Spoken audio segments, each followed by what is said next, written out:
Quando nós começamos o livro de Atos, 5 anos atrás, estamos começando a pandemia. O livro de Atos foi começado naquele recomeça, vai para casa, volta. E foram 5 anos, claro, não todo domingo, mas em grande parte dos domingos. Então até que foi rápido, né? Mateus, que tinha também 28 capítulos, foram 8 anos. Então 5 anos já estou melhorando. Quando chegar num outro evangelho tipo Lucas, deve ser uns 4 anos e meio, né? Então, com alguns capítulos a menos. Atos começa com Jesus dando uma tarefa. E a tarefa que Jesus dá é: sejam minhas testemunhas em Jerusalém, Judeia, Samaria e confins da terra. Nesse mesmo capítulo 1, os discípulos percebem que com a morte de Judas é necessário substituí-lo e eles elegem Matias. E estando orando em Jerusalém, aguardando a promessa que Jesus tinha dado a eles, 10 dias depois, o Espírito Santo desce. Obrigado, filho. E efetivamente agora demonstra a habitação, que o novo templo agora não é um lugar, mas as pessoas da igreja de Jesus. E em Atos capítulo 2, o Espírito Santo desce trazendo poder, trazendo preparo e trazendo um propósito. Agora eles devem evangelizar o mundo conforme Jesus tinha ordenado. E da presença do Espírito Santo, Pedro prega. E ao pregar ali, 3.000 pessoas se convertem. E depois que essas 3.000 pessoas se convertem, são batizadas, são integradas à igreja, nós temos ainda Pedro e os apóstolos sendo perseguidos. Mas a igreja começa, ali naquele episódio do paralítico, na porta formosa do templo, e a igreja começa então com 3.000 pessoas, e é naquele momento que se diz da igreja: da multidão dos que creram, era só um coração. E por 3 vezes nos capítulos 2, 4 e 5, é feito um resumo da igreja de Jerusalém como uma igreja viva, cheia de grandes realizações, que amava o Senhor e que vivia em comunhão. Mas conforme a igreja cresce e testemunha de Jesus, surgem os primeiros problemas. E o primeiro grande problema é um problema interno. O diabo ele vai seduzir 2 pessoas da igreja, Ananias e Safira, e eles mentem. E o primeiro ato disciplinar da igreja nascente são 2 pessoas que caem mortas após mentirem à igreja e ao Espírito Santo. Depois surgem ainda problemas internos com distribuição de alimentos. Em Atos capítulo 6 surge aquilo que nós vamos fazer semana que vem, que é a instituição do diaconato, que é o ministério das mesas, e depois também, junto com os apóstolos, no ministério da palavra. Surgem então com os diáconos não mais problemas internos, mas problemas externos. Porque em Atos capítulo 7, Estevão, ele começa o seu ministério, ele é um dos diáconos. E Estevão prega de tal forma que ele é perseguido e ele é morto. E o apóstolo Paulo, quer dizer, na época, Saulo, o jovem, está ali consentindo na morte de Estevão. E conforme Estevão é morto, surge uma grande perseguição na igreja. E a igreja de Jerusalém, que era tão vibrante, ela se espalha de tal forma que ela nunca mais vai ser a mesma igreja do que foi antes. E nesse espalhar, os próprios apóstolos eles são espalhados, e nós temos pessoas chegando na Judeia, pessoas chegando em Samaria, Filipe chega em Samaria, e o evangelho chega nesses lugares também. Mas conforme a igreja é espalhada, alguns vão para a cidade de Antioquia, que é uma cidade gentílica, ao norte do Líbano.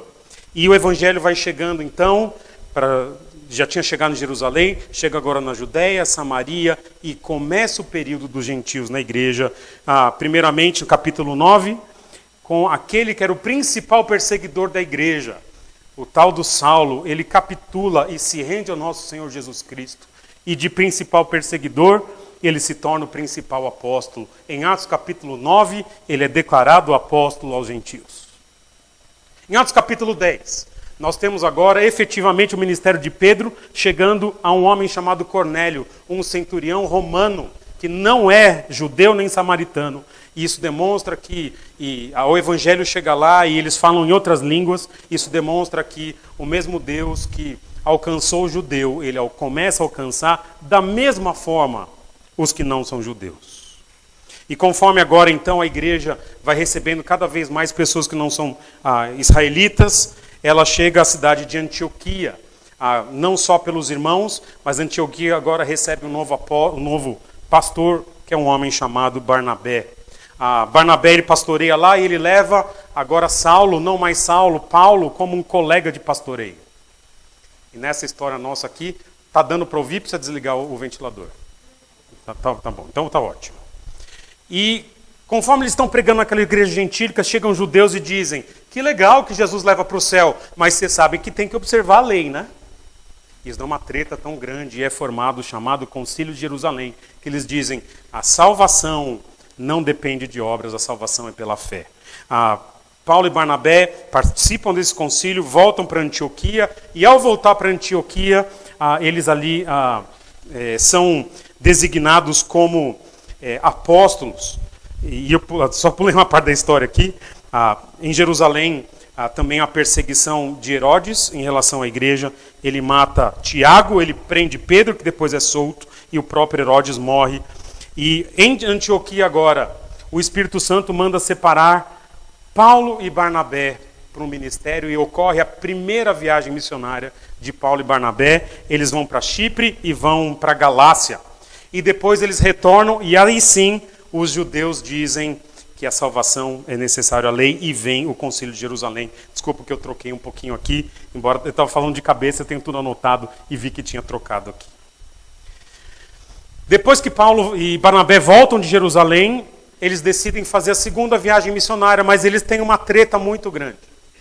E eles se separam, e Paulo então forma uma equipe com Silas e com Timóteo, e essa é a chamada segunda viagem missionária do apóstolo Paulo, em que ele funda igrejas em Tessalônica, Filipos, ele prega em Atenas, ele funda a igreja de Corinto, e é nesse contexto que surge a igreja de Éfeso também. Em Éfeso surge um homem chamado Apolo, e Apolo ele é discipulado por um casal chamado Priscila e Áquila. Paulo então ele vai ele volta para Jerusalém, volta para Antioquia e ele decide fazer a terceira viagem missionária. E a terceira viagem missionária ele volta agora para Éfeso e fica 2 anos e meio em Éfeso, ensinando todos os dias ali sobre quem Jesus é. E a igreja em Éfeso explode, especialmente num episódio de possessão demoníaca que nós conversamos aqui. Quando Paulo sai de Éfeso, ele sai decidido a voltar a Jerusalém. E está todo mundo dizendo, Paulo, quando você voltar a Jerusalém, você vai ser preso. E Paulo insiste, ele se despede dos presbíteros de Éfeso e diz, se é para ser preso, eu não me importo. E ele vai até Jerusalém e chega no templo em Jerusalém, o que acontece? Alguns daqueles de Éfeso estavam lá, viram Paulo e falaram, você é aquele que ficou 2 anos lá pregando sobre esse Jesus? E eles prendem Paulo, e Paulo está a ponto de ser morto dentro ali da área do templo, e chega um centurião e salva Paulo. Paulo é levado então a julgamento diante do Sinédrio, toma um tapa no rosto, e aí ele é considerado inocente, porque há toda uma briga dentro do Sinédrio, e Paulo continua sob a tutela do centurião, e os judeus decidem matá-lo. Essa informação chega para o centurião diz, nossa, vou matar Paulo, e o centurião pega Paulo e leva ele de Jerusalém até Cesareia. Em Cesareia, Paulo fica preso 2 anos, ele testemunha para os governadores ali, os judeus chegam e falam para um dos governadores de que Paulo devia ser julgado em Jerusalém, e quando Paulo percebe que há um esquema de conspiração, ele diz, então eu apelo para César. E aí o governador diz, ok, você apelou para César você irá. Paulo então ele é enviado de navio para Roma, para ser julgado pelo imperador, e esse é azarado, né? Ao ser enviado para Roma, ele naufraga no caminho e vai parar na ilha de Malta. E ficam ali 3 meses, e depois de 3 meses, finalmente, Paulo chega em Roma, que é o que nós começamos a ver semana passada. Esse é o livro de Atos. Essa é a história do livro de Atos. Um evangelho que começa pequeno, com um grupo de 11 mais algumas pessoas, e quando termina no capítulo 28, todo o mundo antigo está se tornando cada vez mais cristão. São milhares, talvez milhões de pessoas agora falando o nome de Jesus. E a pergunta que eu tenho nessa história, que foi resumida em 3 minutos. O que se aprende de um livro como esse? Quais são as perspectivas que nós podemos tirar dessa história tão cheia de recortes, com sangue aqui e ali, com perseguição, com graça de Deus, com milagre, com comunhão da igreja, tantas coisas. O que nós conseguimos extrair de uma história tão rica quanto essa? E eu vou extrair as perspectivas sobre o livro de Atos, que eu estou chamando de o livro espelho, vocês vão entender por quê, dos últimos versículos do livro. Abra comigo então Atos capítulo 28, versículos 11, eu não vou ter o texto ali, Atos 28, versículos 11 a 31. Nós vamos trabalhar o que eu tiro desse livro, juntamente com a história, a última história do livro aqui.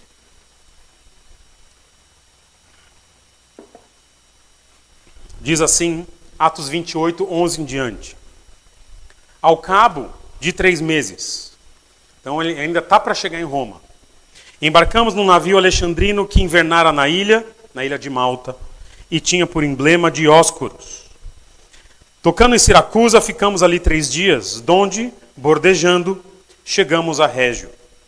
No dia seguinte, tendo soprado o vento sul, em 2 dias chegamos a Puteoli, onde achamos alguns irmãos que nos rogaram que ficássemos com eles 7 dias. E foi assim que nos dirigimos a Roma. Tendo ali, em Roma, os irmãos ouvido nossas notícias, vieram ao nosso encontro até a praça de Ápio e as 3 vendas. Vendo-os Paulo, e dando por isso graças a Deus, sentiu-se mais animado. Uma vez em Roma, foi permitido a Paulo morar por sua conta, tendo em sua companhia o soldado que o guardava.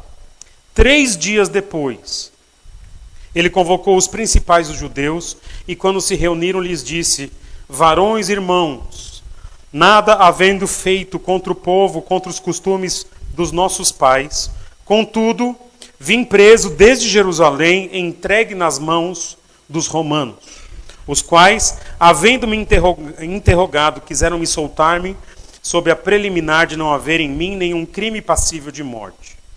Diante da oposição dos judeus, senti-me compelido a apelar a César, não tendo eu, porém, nada de que acusar minha nação.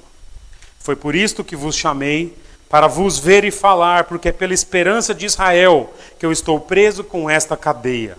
Então eles lhes disseram: nós não recebemos da Judéia nenhuma carta que te dissesse respeito. Também não veio qualquer dos irmãos que nos anunciasse ou dissesse de ti mal algum. Contudo, gostaríamos de ouvir o que pensas, porque na verdade é corrente a respeito dessa seita que por toda parte ela é impugnada. Havendo-lhes eles marcado um dia, vieram em grande número ao encontro de Paulo na sua própria residência. Então, desde a manhã até a tarde, lhes fez uma exposição em testemunho do reino de Deus, procurando persuadi-los a respeito de Jesus, tanto pela lei de Moisés como pelos profetas. Houve alguns que ficaram persuadidos pelo que ele dizia, outros, porém, continuaram incrédulos. E havendo discordância entre eles, despediram-se, dizendo a Paulo estas palavras. Dizendo Paulo estas palavras. Bem falou o Espírito a vossos pais, por intermédio do profeta Isaías, quando disse: vai a este povo e dize-lhe, de ouvido ouvireis, e não entendereis. Vendo, vereis, e não percebereis. Porquanto o coração deste povo se tornou endurecido. Com os ouvidos ouviram tardiamente e fecharam os olhos, para que jamais vejam com os olhos, nem ouçam com os ouvidos, para que não entendam com o coração e se convertam e por mim sejam curados. Tomai, pois, conhecimento de que esta salvação de Deus foi enviada aos gentios, e eles a ouvirão. Ditas essas palavras, partiram os judeus, tendo entre si grande contenda. Por 2 anos permaneceu Paulo na sua própria casa, que alugara, e onde recebia todos os que o procuravam, pregando o reino de Deus e com toda intrepidez, sem impedimento algum, ensinava as coisas referentes ao Senhor Jesus Cristo. E aqui termina o livro de Atos. Eu vejo nesse pequeno texto que nós lemos, 20 versículos, 7 perspectivas transformadoras de quem se achegou no livro de Atos e passou por todas as histórias. Eu vejo aqui um resumo das perspectivas que Atos trouxe para mim e para a igreja e que deveriam mudar e moldar o nosso pensamento.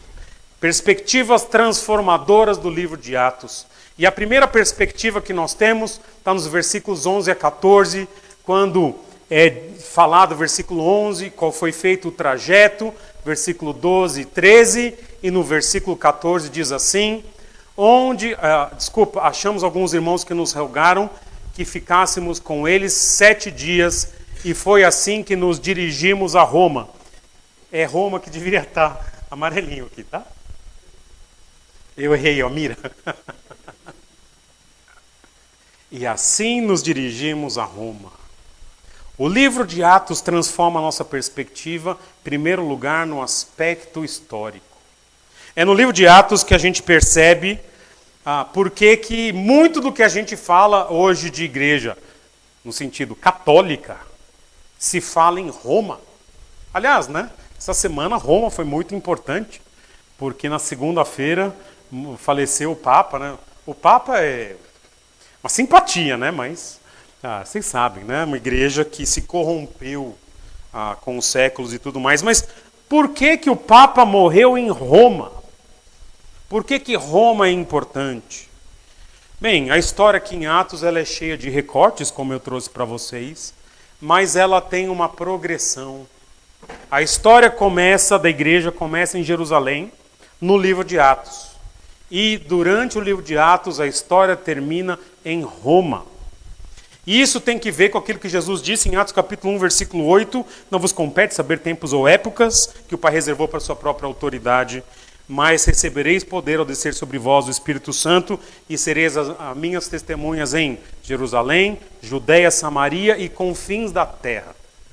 E nessa progressão teológica, Jerusalém, o centro judaico, depois Judeia, em volta de Jerusalém, mas ainda judeus, Samaria, meio judeus, confins da terra, gentios. O livro de Atos nos dá essa perspectiva de como que o evangelho sai de um grupo de judeus e ele chega no mundo todo, especificamente em Roma. E agora na prática, esse principal apóstolo, o apóstolo Paulo, ele é o que mais fundou igrejas no mundo antigo, e ele chega, o livro termina com o apóstolo chegando naquela que é a capital do mundo antigo, a capital gentílica do mundo antigo, a cidade de Roma, com uma igreja que já está formada lá, a quem Paulo já tinha escrito, uma igreja que não foi fundada por nenhum apóstolo, mas que concentra nesse momento agora muito dos esforços daquela igreja inicial. Paulo vai para essa igreja, ele fica ali preso 2 anos, sai, depois volta e vai ser morto em Roma. E o apóstolo Pedro é outro que sai ali da região de Jerusalém e mais para frente vai para Roma e também vai ser morto em Roma. E o que acontece? Porque Roma acaba se tornando, ao longo dos séculos, a Roma da Igreja Católica, que a gente conhece e tudo mais. Roma, aos poucos, a Igreja de Roma, ela se mantém forte por algum tempo, vai vir toda a perseguição até o século IV, mas dentro da igreja, mesmo da igreja perseguida, cria-se a ideia de que o pastor da igreja de Roma, que ali os pastores eram por cidade, não por igreja local, o pastor da igreja de Roma, cria-se a ideia de ele é o primus inter pares. Já ouviram essa expressão? Já ouviram? Significa o primeiro entre os iguais. Tudo começa assim, ou seja, todos os pastores de todas as igrejas do mundo antigo, os bispos, eles eram bispos. Igualmente bispos, mas a voz do bispo de Roma era um pouquinho mais ouvida. Começa assim, com uma voz dentro do reino sendo um pouco mais ouvida, com uma série de situações que vocês vão aprender a história da igreja quando o pastor Rony vier dar aula aqui. O que vai acontecer é que de centro espiritual se torna um centro religioso. Sim, são coisas diferentes. De centro espiritual a um centro religioso, de centro religioso se torna um centro político. E é isso que nós vamos ver ao longo da história. Aquilo que acontece em Roma hoje é uma religião, um estado e tantas coisas que a gente pode dizer sobre a cidade de Roma. Mas seja como for, é nesse começo aqui em que o evangelho sai de Jerusalém e chega a Roma que Atos me dá essa linha de continuidade. Por que Roma se torna importante na história? Porque o apóstolo Paulo chega lá, entre outros motivos, nesse texto que nós estamos lidando aqui. E só para vocês saberem, a maioria dos apóstolos não morreu mais em Jerusalém. Quase todos morreram fora e 2 especificamente morreram em Roma, como eu mencionei, o apóstolo Paulo e o apóstolo Pedro. Essa é a primeira perspectiva, a perspectiva histórica. Atos me dá uma leitura histórica da realidade, mas Atos não dá só uma leitura histórica, e eu acho essa parte do texto tão bonita. Olha lá, versículos 14 e 15. Quando Paulo chega a Roma, está chegando no caminho, vai dizer que ali, chegando a Puteoli, onde achamos alguns irmãos que nos rogaram que ficássemos com eles 7 dias. E foi assim que nos dirigimos a Roma. Tendo ali de Roma os irmãos ouvido notícias nossas, vieram ao nosso encontro até a praça de Ápio e as 3 vendas. E olha o que o texto diz. Vendo-os, esses irmãos, Paulo, e dando por isso, por vê-los, graças a Deus, sentiu-se mais animado. Esses 2 versículos resumem a segunda perspectiva do livro de Atos, que ele enriqueceu a nossa vida, que é a perspectiva comunitária do que é a igreja. Atos é muito rico de falar de uma igreja como um corpo de amor e de relacionamento. Isso é muito necessário, turma, porque há muitas visões de igreja hoje disponíveis na nossa cidade, no nosso país. Mas a gente tem que entender que desde o começo, a essência da igreja tem que ver com esses elementos. Os irmãos nos rogaram que ficássemos com eles. Paulo está lá vindo de uma viagem desanimado. E quando ele chega, e deixa eu só mostrar aqui no mapa para vocês. Quando o apóstolo Paulo chega, essa foi a viagem dele até Roma. Ele chega, ele para ali no dedão da bota, tá vendo? Aqui no dedão da bota, navega até ali. E ele, nessa cidade, está chamado aqui Puteolus, tem um outro nome ali na minha versão. O resto do trajeto ali é feito a pé. E o que acontece? O pessoal ouve que Paulo desembarcou perto de Roma. Sabe o que a igreja fez? Se você calcular as distâncias, a igreja sabe que Paulo chegou, eles caminham 50 a 60 quilômetros para encontrar o apóstolo. E Paulo, é interessante, o texto não diz que Paulo estava desanimado, mas o que eu sei é, quando essa turma está caminhando em direção ao apóstolo, e eles estão se encontrando, e ele está vendo, diz o texto que ele deu graças a Deus. Então Lucas percebeu a alegria, e diz que ele sentiu-se mais animado. Turma, essa é a essência da igreja. A igreja é um local de que os crentes se encontram, um local em que os crentes podem ficar sendo encorajados pela presença um do outro. Igreja não é prédio. Igreja, desculpa, não é show de luz e fumaça na minha relação individual com Deus. Não é. Igreja é uma comunidade de pessoas que supostamente se amam. E amam o Senhor. Igreja não é meu momentinho individual com Deus. Igreja é meu momento com a comunidade dos santos. A igreja é a comunidade dos santos que pega um irmão que está desanimado e vai até ele 60 quilômetros. A igreja é um lugar em que as pessoas choram nas aflições. Mas a igreja é o lugar em que fala, ô Paulo, que saudade. Vem cá. E eles se abraçam e ele chega a Roma. E Atos nos deu essa perspectiva do que a igreja é essa comunidade. Claro que é importante ter algum tipo de local para se reunir. Hoje alugado, talvez no futuro seja comprado. Mas se não tiver nem alugado nem comprado, e a gente se encontrar debaixo de uma árvore, a gente continua sendo igreja. Porque a igreja serão os nossos relacionamentos fraternais e de compromisso mútuo, de cuidado e de amor. E Atos nos deu essa perspectiva. Mas há uma terceira perspectiva aqui que eu vejo nesse texto que Atos também nos entregou. Olha aqui, versículo 16, depois pula para o 30 e para o 31. Uma vez em Roma, foi permitido a Paulo morar por sua conta, tendo em sua companhia o soldado que o guardava. E depois, no versículo 30 e 31, por 2 anos, permaneceu Paulo na sua própria casa que alugara, onde recebia todos que o procuravam. E o que ele fazia? Pregando o reino de Deus e com toda intrepidez, sem impedimento algum, mesmo estando preso em prisão domiciliar. Ensinava as coisas referentes ao Senhor Jesus Cristo. Se há uma perspectiva histórica de Jerusalém para Roma, há uma perspectiva comunitária, esse amor e cuidado da igreja. Há uma perspectiva de que a igreja também ela é resultado da ação direta e soberana de Jesus Cristo. Por que eu estou dizendo isso nesse texto aqui? Porque o que acontece em Roma contra todas as previsões foi exatamente o que Jesus, em Atos capítulo 23, versículo 11, tinha dito para o próprio apóstolo Paulo 3 anos antes. Abra comigo Atos 23, 11.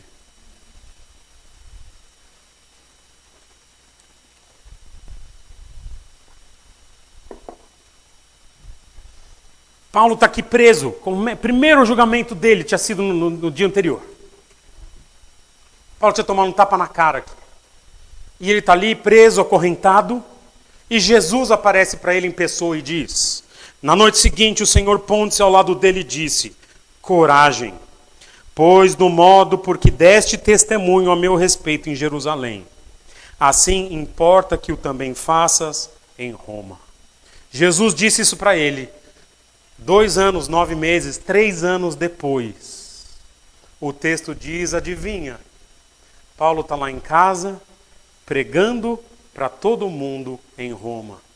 Nesse meio tempo, vieram 2 governadores, veio um naufrágio, veio uma serpente que mordeu o apóstolo, veio tanta coisa.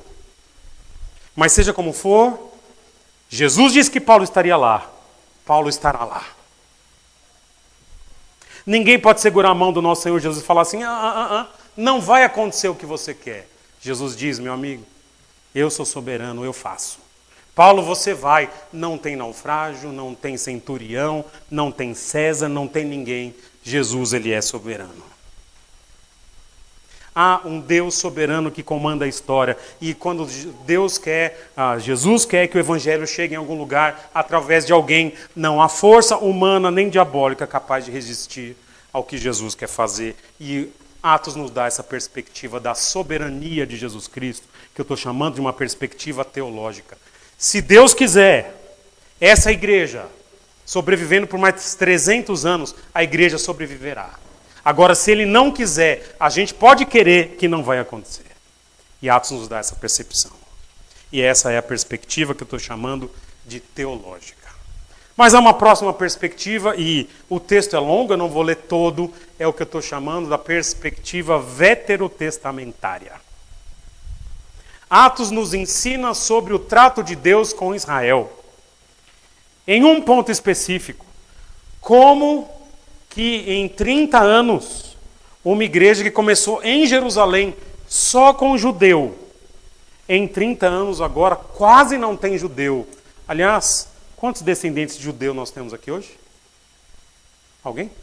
Só o mais próximo é nós, mãe, que é libanês. A gente é tudo libanês. Só come hummus igual, né? Ué, não tem judeu aqui? Não tem aqui? Como? E eu tenho que olhar para o livro de Atos. Quando eles chegam, Paulo chega lá 3 dias depois. Paulo convoca uma reunião com os líderes judaicos de Roma e fala, eu estou aqui, mas eu imagino que vocês estão sabendo, né? Eu fui enviado, porque deu todo aquele bafafá lá em Jerusalém, e os líderes de Roma dizem, não estamos sabendo de nada. Então Paulo fala, posso explicar meu caso, já que eu fui inocentado tantas vezes? E eles falam, claro, a gente até quer ouvir dessa seita de vocês aí, dos crentes e tal, vamos. E eles conversam uma manhã toda, imagina a aula do apóstolo Paulo, né? O Trinitas do apóstolo Paulo, módulo 1. Né?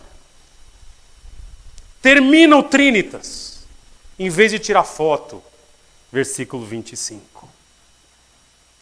E havendo discordância entre eles, os judeus, despediram-se, dizendo Paulo estas palavras.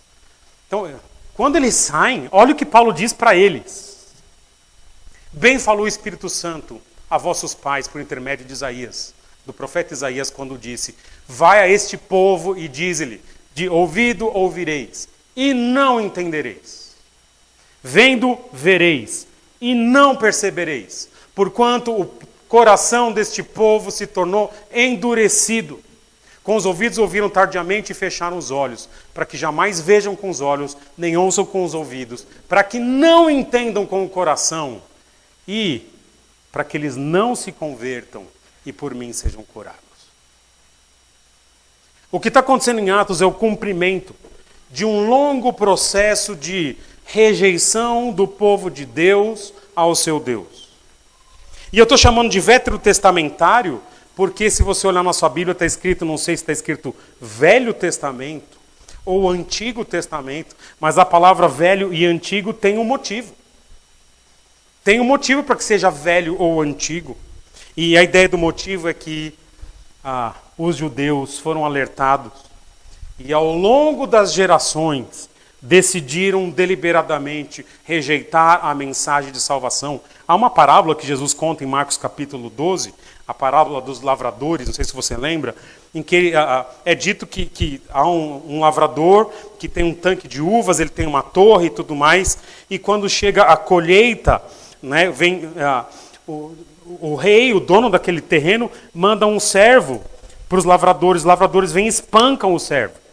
E o dono da terra manda um outro servo para pegar a colheita, a parte do dono da terra, e eles espancam o outro servo, e assim por diante vão espancando, até que o dono da terra diz: então eu vou enviar meu filho, que acho que sabendo que é meu filho, eles vão me respeitar. E aí eles matam o filho do dono da terra. E quando Jesus conta essa parábola, os judeus perceberam que era deles que Jesus falava. Porque o que acontece na história do Antigo Testamento? O povo vai sendo infiel, o que Deus faz? Ele manda profetas. E o que eles fazem com profetas? Uns eles serram ao meio, dizem na tradição que Isaías foi serrado ao meio. Jeremias é jogado num poço, é sequestrado, e assim vai. Eles matam os profetas, e quando vem o próprio Filho de Deus, o que os judeus fazem? Crucificam. E Atos me dá a ideia de que esse é o último momento em que está sendo dado aos judeus essa prioridade. Eu não sei muita coisa de dente, de canal, mas perdoe as minhas imprecisões. Quando você vai no dentista que está doendo, sabe aquela dor? Você vai geladinho, né? Se você está com dor, eu vou te provocar. Geladinho, sabe? Dói. Aí o dentista faz o teste. Tá doendo no gelado? Tá. Tá doendo no quente? Tá. E aí? O que acontece, doutor Marco? O que acontece, Julião? Tá doendo no quente e no gelado, o que acontece? Faz o funeral, né? O dente está dando o último suspiro. E agora ele vai virar só uma casca. Não é isso? Desculpem as imprecisões. O povo judeu está dando o seu último suspiro dentro desse momento da história. Paulo deu a última prioridade. Ok, cheguei em Roma, vou pregar para vocês. E o que os judeus fazem?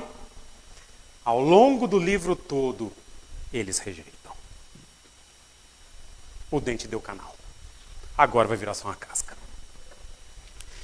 Mas há uma quinta perspectiva. Se nós temos a perspectiva de que Atos nos traz de que consistentemente os judeus rejeitaram o Senhor, há também a perspectiva que eu estou chamando de perspectiva dispensacional.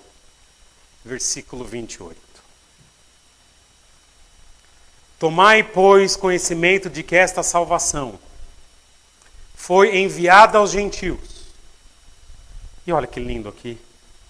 E eles a ouvirão. Atos mostra para mim que é um novo trato de Deus na história, já previsto, meio que de difícil compreensão, mas já previsto no Antigo Testamento, de que um dia esse reino seria um reino mundial, não só de judeus. E agora chega o momento em que é o momento da história em que a igreja é de gentios, pessoas que não são judeus. E é tão lindo, turma, quando o texto toca a nossa vida. Alguns textos da Bíblia lidam com realidades muito antigas e a gente aplica por analogia. Mas há texto da Bíblia que eu posso ler diretamente para mim. E esse é um desses. Quando diz que a salvação foi dada aos gentios e eles a ouvirão. Nós somos aqui e nós ouvimos a salvação do nosso Deus. Nós não somos judeus. Não conhecemos o Antigo Testamento. E Deus salvou gente do mundo todo, representado aqui na nossa igreja, na diversidade de cores, culturas, a culinária e tanta coisa aqui, embora todos nós falemos português. Inclusive, quem fala melhor português na igreja é um alemão. Não que Deus tenha esquecido dos judeus. A gente entende em Romanos capítulo 11 que há divergências nisso na teologia, mas que haverá um próximo capítulo de Deus com Israel em algum momento da história. Mas hoje é o nosso tempo, eles a ouvirão. E nós estamos aqui nesse momento que a gente chama em teologia, nessa dispensação, nesse tempo, nessa forma de Deus administrar a história, em que nós que não somos judeus, somos o povo do reino. Com um ou outro judeu dentro desse reino. E essa é a quinta perspectiva, houve uma perspectiva histórica, de Jerusalém a Roma, uma comunitária, a bênção que é o relacionamento da igreja. Uma teológica, Jesus é soberano, se ele diz que vai levar Paulo para algum lugar, ele vai levar. Há uma perspectiva do Velho Testamento, de rejeição dos judeus, uma perspectiva do novo tempo que a igreja vive, a igreja dos gentios. Mas eu quero enfatizar as duas últimas perspectivas que o livro de Atos trouxe para nós. E a próxima está nos versículos 30 e 31. A perspectiva missional. Por 2 anos, permaneceu Paulo na sua própria casa que alugara, onde recebia todos que o procuravam, pregando o reino de Deus, e com toda intrepidez, e sem impedimento algum, ele ensinava as coisas referentes ao Senhor Jesus Cristo.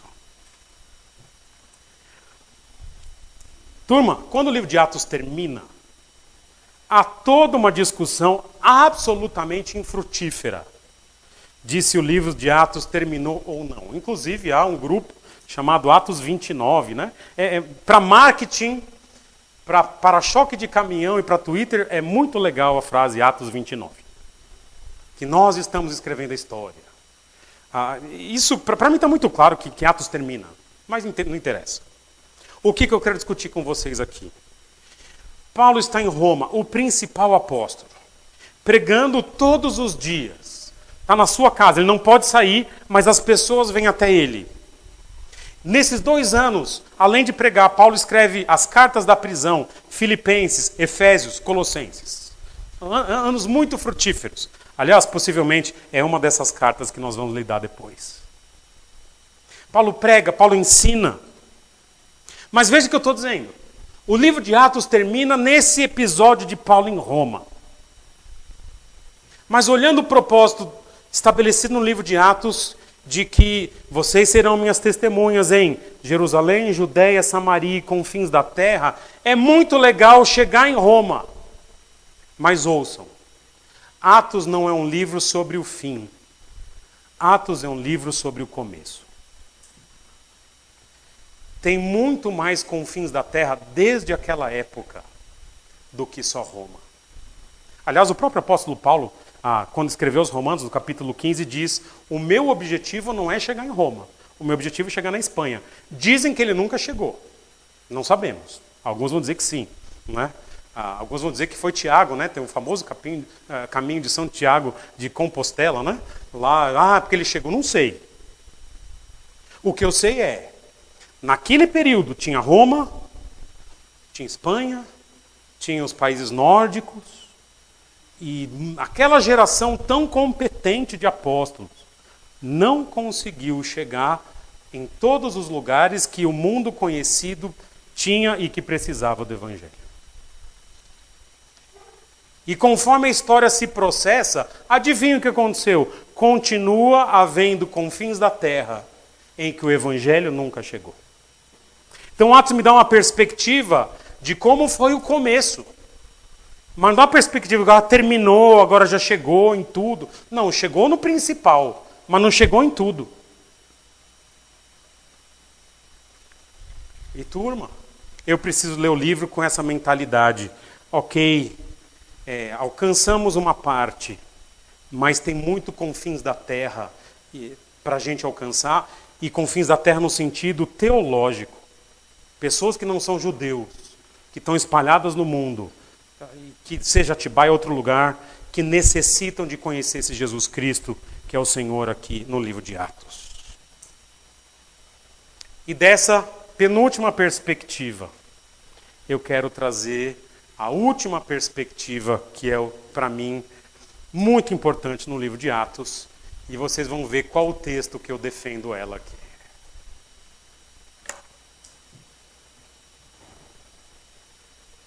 A perspectiva autoavaliativa. Sabe, olha o texto que eu estou defendendo. Não sai de um versículo. Sai de um livro. Entenda o que eu vou dizer. Muito do que a gente vê no texto bíblico, a gente enxerga o texto bíblico como uma grande janela. É como se eu entrasse lá e visse como era a igreja no mundo antigo. Olha que interessante. Os diáconos foram instituídos ali. A ceia do Senhor era assim. A disciplina caiu um morto lá. É essa janela para um mundo que nós não vivemos mais. Que me ensina pelo que foi. Mas o texto bíblico não teria valor se tudo o que ele fosse uma janela. Só enriquecer a nossa cabeça, a nossa mente. O texto bíblico precisa ser algo mais do que uma janela. Às vezes eu preciso fechar a janela para contemplar naquele vidro a minha própria face. O que eu chamo de que o texto bíblico ele precisa ser um espelho. Eu preciso olhar o que acontece lá. E eu preciso avaliar quem eu sou a partir do que acontece lá. Por isso que eu estou chamando de Atos o livro espelho. Como assim? Vou dar exemplos práticos. Semana que vem nós vamos fazer ordenação de 2 casais para o diaconato. A janela de Atos nos revelou como foram os primeiros diáconos, se essa nossa interpretação é precisa. E vai dizer o texto que, sem colocar pressão, Estevão, homem cheio do Espírito Santo, que viu Jesus. Filipe, que pregou em tantos lugares. Quando eu vou ter um diácono, uma diaconisa aqui no nosso tempo, a minha expectativa é que, ao ver aqueles homens do passado, esses agora aprendam com eles para se tornarem parecidos. Cláudio, eu não quero que você seja apedrejado, querido. Mas é possível. Quando a gente vê em Atos uma igreja vibrante, que pregava, que diz o texto, que tinha excelente reputação com os de fora, que testemunhava, eu preciso olhar para o que acontecia lá e falar, eu sou assim? Ou você pega aquele versículo em Atos que os irmãos estão pedindo oração, Senhor, me ajuda a decidir se eu pego um emprego que ganha 20 ou que ganha 22 mil reais. Eu não lembro desse versículo. Porque as preocupações daquela igreja eram outras. Eram o testemunho. Era como viver a vida de comunidade. E se eu estou vendo que era assim, isso deveria provocar em mim algum tipo de percepção. De, peraí, é isso que eu estou vivendo?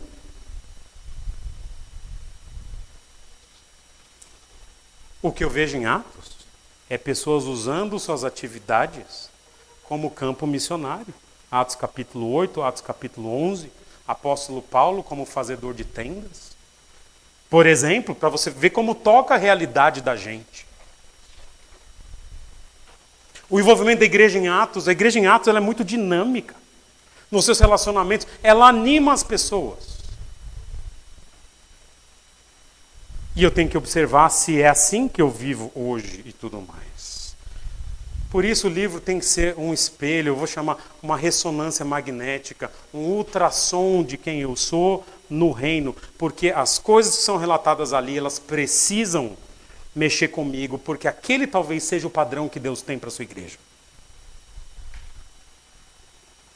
E quando eu olho a igreja de hoje, a igreja de hoje ela é medida pela experiência individual frente a um telão de LED e uma máquina de fumaça. Eu preciso comparar essa realidade com o que foi antes. Se o culto foi bom, foi cara, tocaram uma música, que arranjo. Que fumaça. E o evangelho está se tornando de fato um monte de fumaça. E olhando a igreja em Atos, eu vejo que o culto da igreja de Atos é medido pelos frutos. Porque o que a igreja faz não no domingo, o que ela faz na segunda-feira, como ela testemunha em casa, como ela testemunha na sociedade, como ela transforma pessoas, transforma processos, transforma política. É uma igreja que frutifica em casa, na sociedade e na comunhão da igreja. Então a minha proposta, que é a última perspectiva que Atos me dá, é de uma autoavaliação. Eu preciso pensar no que foram esses 5 anos de janela, e eu preciso fechar essa janela em algum momento e olhar para mim. Ou para nós como igreja. Faremos isso, turma. Faremos isso semana que vem, que coincidentemente é o aniversário da igreja. Na escola bíblica nós vamos... eu vou abrir para os irmãos o que eu espero da igreja para os próximos 10 anos. Nesse espelho que nós estamos vendo em Atos, quais são as áreas, as ênfases, os caminhos que como pastor da igreja eu quero trazer para os irmãos. Venha aqui, é importante você ouvir. Você perceber que nós temos... veja, a pregação ela é para a igreja, mas a de Atos foi muito para mim. Em como que eu tenho pensado o que é o tipo de igreja que eu gostaria de pastorear na próxima década, se eu estiver aqui. E são essas percepções, as 7 percepções, perspectivas transformadoras do livro de Atos, neste último texto. A histórica, caminho de Jerusalém a Roma, a comunitária, a bênção que é o relacionamento de igreja. A teológica, Jesus soberano, ele leva Paulo até Roma. A rejeição dos judeus, a perspectiva veterotestamentária, a perspectiva do mundo que é dos gentios hoje, o evangelho que chegou até nós e eles a ouvirão, a perspectiva missional de que Atos é o começo de uma missão que está inacabada. E a última perspectiva autoavaliativa, se eu colocar Atos como espelho, quem eu sou? E é isso que eu tinha para mim e para você, já com uma dorzinha no coração. Vamos orar. Senhor, muito obrigado por esses anos juntos aqui, lidando com o texto bíblico, algumas passagens muito difíceis e desafiadoras, e outras tão interessantes, mas que aos poucos vão moldando as nossas perspectivas, nossas percepções. E o meu pedido, Senhor, é que, especialmente nessa última, do livro bíblico, do livro de Atos como um espelho.